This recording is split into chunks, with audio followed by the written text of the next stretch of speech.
Senator Ted Cruz, how are you, sir? Mark, I'm doing terrific. How are you? I'm doing wonderfully, thank you. I'm fine, but the world's going to hell. That doesn't sound right, does it?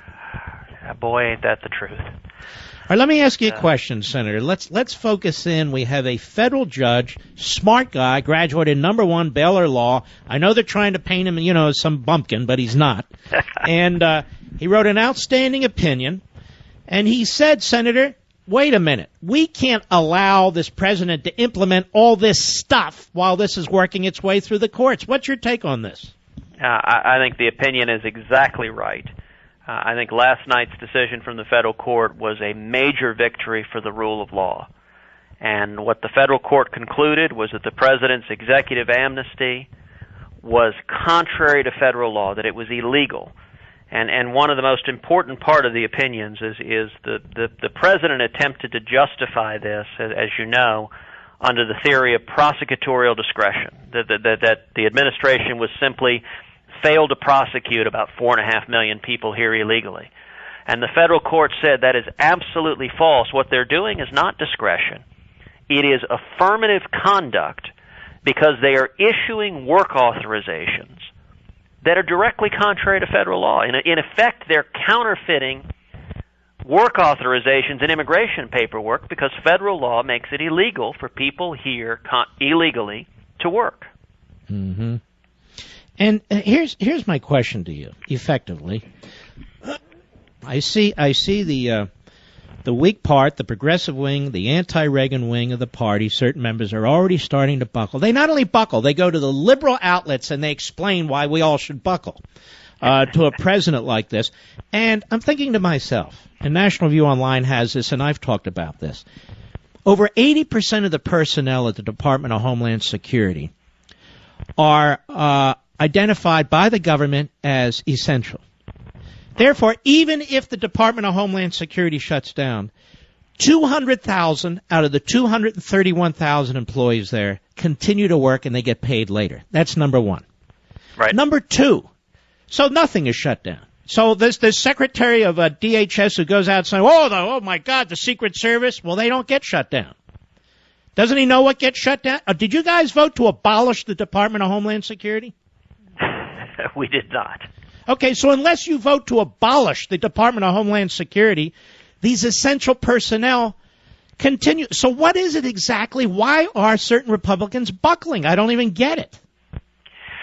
Well, it is unfortunate, but I'll say this. I think last night's opinion puts Senate Democrats in an extraordinarily difficult opinion. Senate Democrats right now are filibustering funding the Department of Homeland Security. They're voting in a partisan bloc and preventing the Senate even from taking up the bill. So the House has voted to fund DHS, and we should fund DHS. And with the decision last night, I think the President has put Senate Democrats in an impossible position politically, because if they continue to stand together and filibuster to shut down the Department of Homeland Security, then they're doing it to force implementation of conduct by the president that the federal court has concluded is illegal. And that makes no sense for them to risk cutting off funding for DHS at a time when we've got growing threats at home and abroad. I think is reckless and irresponsible, and it's time for the Democrats to stop playing games. Mm-hmm. But they're not going to stop playing games. And this is what's remarkable. I mean, the Republicans talk about wanting to govern in a bipartisan manner. The Democrats have no interest in governing in a bipartisan manner, and they just carry out Obama's wishes in the Senate, don't they?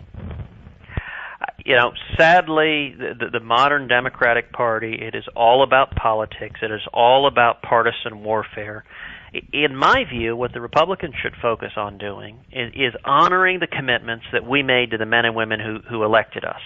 All across this country, Republicans campaign saying, if you elect us, if you give us a Republican majority in the Senate, number one, we will stand up and we will fight with every breath in our body to stop the train wreck that is Obamacare. And number two, we will stop President Obama's illegal and unconstitutional amnesty.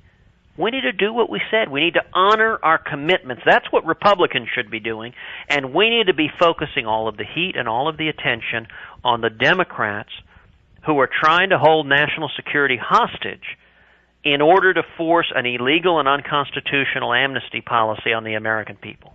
Mm-hmm. And how do you think this is going to wind up? It's hard to know, isn't it? The president has said he's going to appeal this decision, and I think that appeal will work its way through the system. In the Senate, the question is going to come down to the Democrats, and are they willing to blink? And by the way, it's worth noting, if the Democrats happen to disagree with a particular provision that the House passed, they have an easy remedy. They can offer an amendment. We're not living in the world of Harry Reid's Senate anymore, where the Democrats control it and they effectively shut off all amendments from either side. Under the Republican majority, one of the best things this new majority has done is let the Senate operate. So senators in both parties, Republicans and Democrat, can offer amendments. So if Democrats happen to disagree with a particular provision of the House bill, we ought to take it up and let them offer their amendment and actually try to convince their colleagues. They don't want to do that. And I'll tell you, part of the reason they don't want to do that, Mark, is because they're scared. 7 different Senate Democrats all across this country campaigned telling the American people they opposed President Obama's illegal executive amnesty. And so they don't want to have it clear that what they're doing in office is directly contrary to what they told the voters. They don't want to have it made clear that they deliberately told falsehoods to the voters. I have a quick question. I know we don't have a lot of time, so it's not fair, but I really need your take on this. Sure. I mean, this spread of terrorism, this Islamo-terrorism, and it's getting worse and worse. The brutality is getting worse and worse.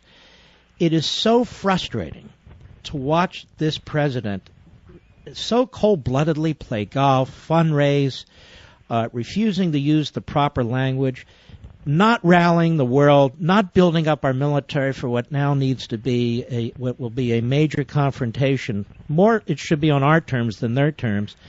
And you know, Ted, and also the way we left Iraq with him and the incompetence of Joe Biden that helped unleash this. Have you ever seen anything like this in your life? It is stunning. We are seeing the manifest disaster of the Obama-Clinton-Kerry foreign policy. Leading from behind doesn't work. And the one person in this country thrilled at the job Barack Obama's doing is Jimmy Carter.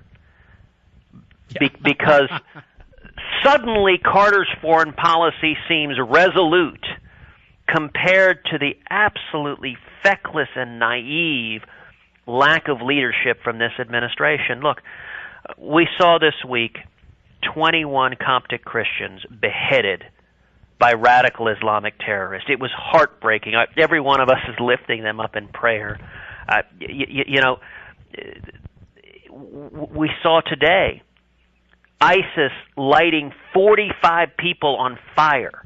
This is the face of evil, and the president consistently refuses to utter the words radical Islamic terrorism. He will not say it.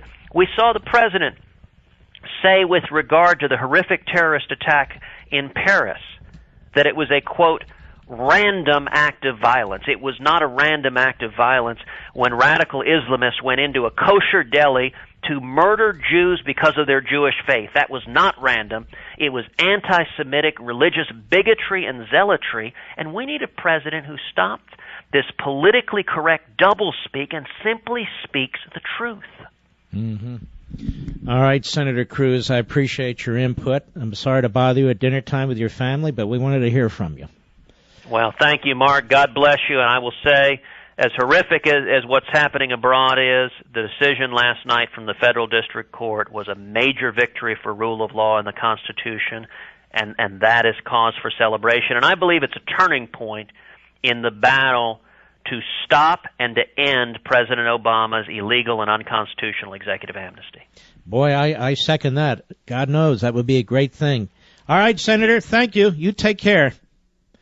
All right, he's a good man. I'll be right back. Mark Levin.